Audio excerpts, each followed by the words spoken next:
हाँ, नमस्कार साथियों। आज हम बीए थर्ड ईयर के लिए टॉपिक लेकर आए हैं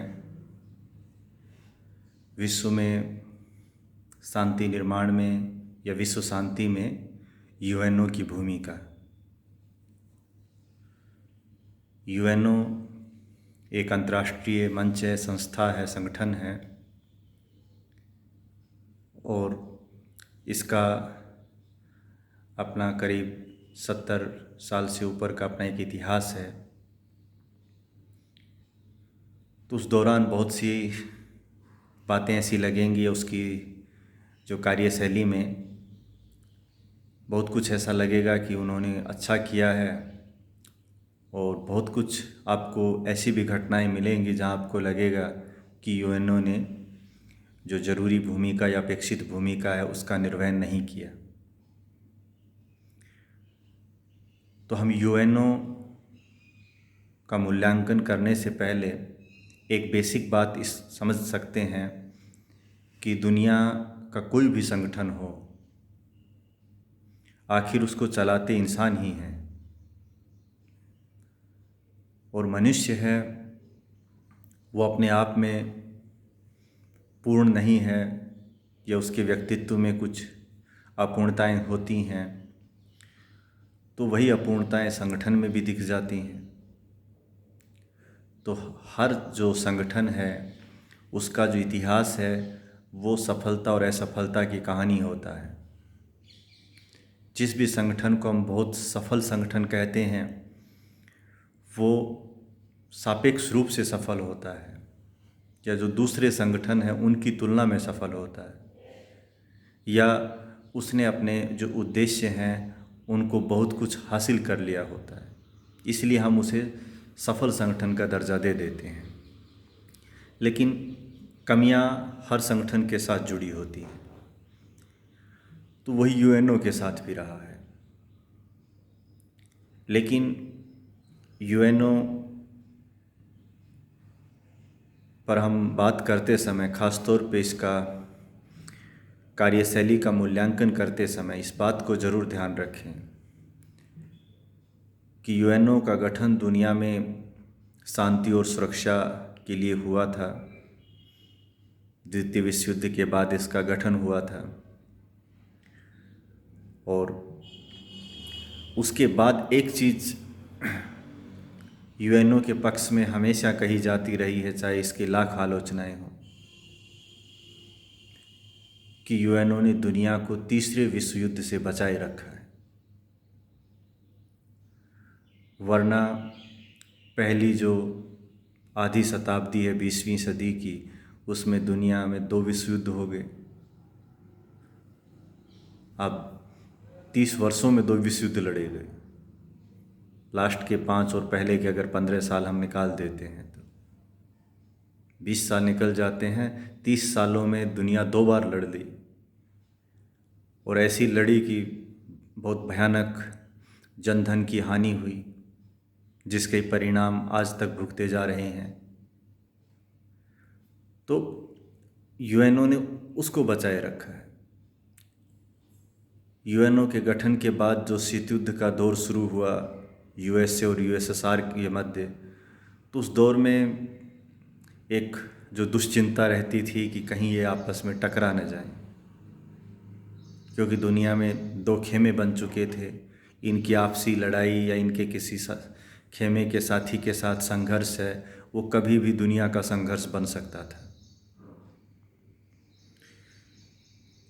और क्यूबा संकट के समय ऐसे हालात भी लगे कि अब बस कभी भी युद्ध छिड़ सकता है, लेकिन उसके बावजूद भी यूएनओ की ये सफलता रही है कि उसने तीसरे विश्व युद्ध को दुनिया की तहलीज से दूर रखा है। ये यूएनओ की सबसे बड़ी सफलता है। हो सकता है यूएनओ, हो सकता है क्या है कि यूएनओ कोई विश्व सरकार नहीं है कि जिसकी बात जो सदस्य देश हैं उन पे बहुत बाध्यकारी ढंग से ही लागू हो, क्योंकि विश्व समुदाय में जो दुनिया के देश हैं, उनके व्यवहार को नियंत्रित करने के लिए यूएनओ के पास कोई ऐसी बहुत बड़ी पावर नहीं है। आप यूएनओ के मंच पे कोई वादा करते हैं, उसके प्रस्ताव का समर्थन करते हैं, तो आप एक नैतिक दायित्व में बंधते हैं कि जब आपने किसी बात पे वादा किया है तो फिर आप अपने देश में उसको अमल करते हैं, क्योंकि हर राष्ट्र चाहता है कि अंतर्राष्ट्रीय समुदाय में उसको एक भरोसेमंद देश के रूप में देखा जाए। मसलन यदि भारत वैश्विक आतंकवाद के विरुद्ध महासभा में आने वाले प्रस्ताव पर समर्थन करता है, तो फिर भारत पर यह नैतिक दायित्व आ जाता है कि वो अपने यहाँ ऐसी गतिविधियों को अंजाम ना दे या ना होने दे जो आतंकवाद को प्रमोट करती हो, या फिर आतंकवाद के उन्मूलन संबंधी सूचनाएं हैं वो आपस में दूसरे देशों के साथ साझा करें। तो इस रूप में यूएनओ की एक भूमिका बराबर होती है। यूएनओ का एक सबसे बड़ा जो फायदा ये भी है कि इसका महासभा का सितंबर में सत्र शुरू होता है, बैठकें होती हैं। तो यहाँ दुनिया के जो भी इसके लगभग कुछ देशों को छोड़ दिया जाए तो सभी देश इसके सदस्य हैं यूएनओ के। तो ये जो सदस्य देश हैं ये आपस में बात करते हैं। तो कहने का मतलब ये है कि दो देशों के मध्य किसी मुद्दे पर तनाव है, विवाद है, फ्रस्ट्रेशन है, तो वो सब यूएनओ के मंच पे निकल जाती है। भारत पाकिस्तान को खरी खरी कह देगा, पाकिस्तान भारत को कह देगा, मीडिया में अखबारों में आ जाएगी। तो इससे ये जो इस सेफ्टी वाल्व का काम करता है।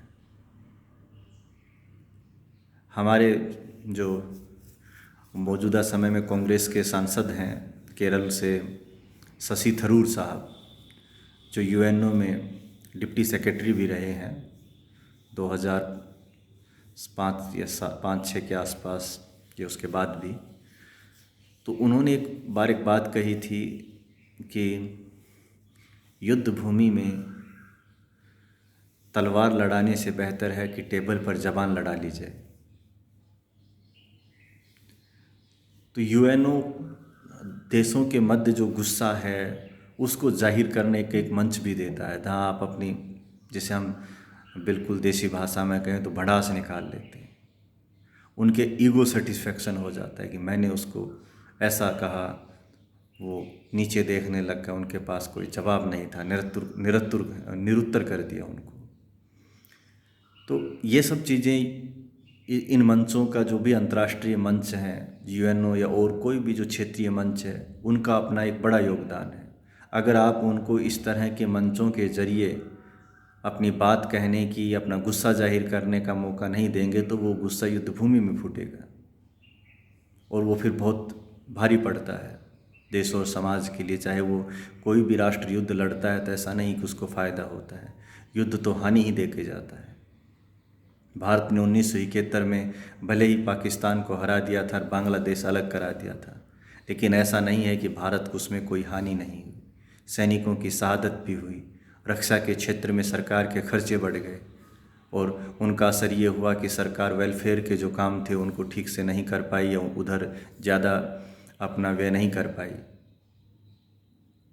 बेरोज़गारी, महंगाई ये सब बढ़ गई और फिर जनता, उसको दुर्गा कहने वाली जनता, बाद में उसी के खिलाफ सड़कों पे उतर आई, विरोध होने लगा और विरोध इतना हुआ कि उसने लास्ट में आंतरिक अशांति के आधार पर इंदिरा गांधी सरकार ने आपातकाल लागू कर दिया। तो वो क्यों हुआ? वो इसलिए हुआ कि युद्ध फायदे का सौदा कभी नहीं रहा है। आपकी अर्थव्यवस्था को नुकसान तो होगा ही होगा। इसीलिए कहा जाता है कि युद्ध अच्छा, शांति बुरी कभी नहीं हुई। तो यूएनओ इन्हीं परिस्थितियों को टालता है ताकि दुनिया आपस में लड़ने की बजाय एक दूसरे का सहयोग करे, एक दूसरे को आगे बढ़ने में मदद दे। इसलिए यूएनओ ने बहुत सी जो मामले हैं कांगो संकट का हल किया। उस समय के जो महासचिव होते थे डग हैमरशोल्ड, जिनको कांगो संकट का हल करने के लिए शांति का नोबेल पुरस्कार मिला था। यूएनओ में ये दो ही ऐसे महासचिव रहे हैं, कोफी अन्नान और डग हैमरशोल्ड, जिन्होंने ये पुरस्कार जीता है। और हैमरशोल्ड की तो मृत्यु भी असामयिक हो गई थी विमान दुर्घटना में। आज भी जो यूएन शांति सेना में जो लोग, जो बहादुर सैनिक लड़ते हैं, शहीद होते हैं, तो उन्हें डग हैमरशोल्ड अवार्ड दिया जाता है यूएनओ की ओर से, उन्हीं के नाम से दिया जाता है। तो ऐसे जो कई संकट हैं जिनका यूएनओ ने समाधान किया है। यूएनओ के सामने जो सबसे बड़ी दिक्कत ये रही है कि ख़ास तौर पे शीत युद्ध के अंदर जब ये टकराट बहुत ज़्यादा बढ़ गई यूएसए और यूएसएसआर के मध्य, तो यूएनओ की जो काउंसिल है, सुरक्षा परिषद है, वो प्रभावी भूमिका अदा नहीं कर सकी, क्योंकि बार बार वीटो का सामना करना पड़ा, क्योंकि ये दोनों देश सुरक्षा परिषद के स्थायी सदस्य और वीटो प्राप्त सदस्य थे। कोई भी प्रस्ताव अगर अमेरिका लेके आता, यूएसएसआर वीटो कर देता, यूएसएसआर लेके आता, अमेरिका वीटो कर देता। तो ये जो वीटो का जो खेल चलता रहा, तो इससे यूएनओ को कई जगहों पर पंगु बना दिया गया और यूएनओ उतना प्रभावी ढंग से काम नहीं कर पाया। तो यूएनओ की जब कमियों की बात आती है, तो यही भी एक जैसे कमी है कि वियतनाम संकट है, 20 साल तक यह संकट चलता रहा, यूएनओ के मंच से उसका समाधान नहीं हो पाया। 79 में सोवियत संघ ने अफ़गानिस्तान में इंटरफेयर कर दिया, उसका कोई समाधान नहीं हो पाया। और तो और शीत युद्ध के बाद 2003 में अमेरिका ने इराक पर हमला कर दिया, सद्दाम हुसैन सरकार को उखाड़ फेंका, ये आरोप लगा के कि यहाँ जो जैविक हथियार हैं। बाद में एक चिलकोट इंक्वायरी हुई जिसमें कोई जैविक हथियार के सबूत नहीं थे। तो